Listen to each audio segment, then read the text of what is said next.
各位好，欢迎来到赵太阳观察室。在中美关系持续紧张的背景下谢峰大使会见了美国财政部副部长尚博它的意义在哪儿呢？是外界所不能理解的。尽管双方就共同建设关系的问题是进行了深入建设性的交流，但只要美国当局一天没有放下对中国的敌意，两国关系就不可能会好转。尤其是美国在台海问题上的叫嚣挑衅，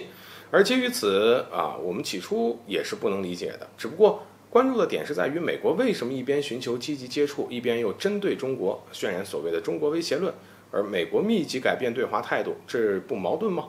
所以即便经过2月份发生的气球事件让两国关系处于新低，但两国之间的互动却很频繁，看上去是为下一阶段中美交流提供气口和窗口。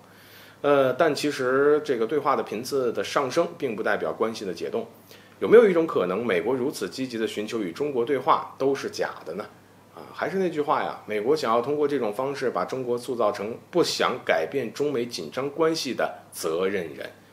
美国他明知道自己拿不出诚意的情况下，你中国是不可能答应会晤，所以借此伪装出了一副楚楚可怜的模样。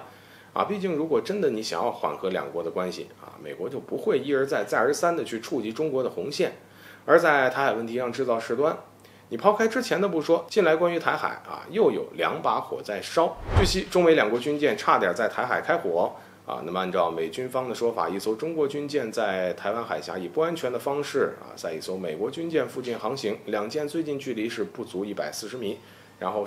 真相却是美国军方在倒打一耙，分明是美方挑衅在先，而中国依法依规处置在后。中国军队采取的行动完全是应对有关国家挑衅的必要举措，这是完全合理合法的。而中国是维护自己的国家主权和领土完整。且不说美国军舰此番是故意挑衅制造事端，而就算是单纯的到台海来展开军事行动，那也是不合适的。我国依然能够正大光明地采取措施。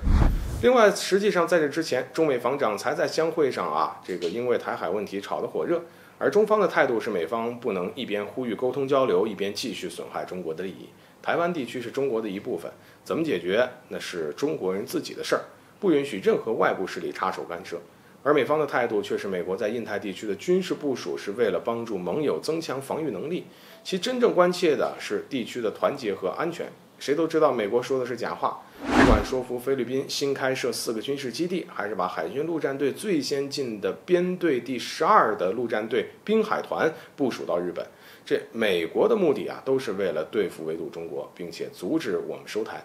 美国政府已经说得很清楚，警告我们不要试图以武力改变台海现状。而伴随着美国对我们的敌意持续增强，美国迫切想要借台海冲突一口咬住中国，线下就已经有2把火在烧。以美国的性子，保不齐还会干出什么事儿来。但无论如何就像解放军中将所说的那样，解放军呢随时能战，中国不是软柿子，想怎么捏就怎么捏。必要的时刻解放军会出手跟美国硬碰硬。而就线下的情况而言，我军也是时候该准备了。好了，本期节目就到这里，欢迎点赞转发，留下您的精彩评论。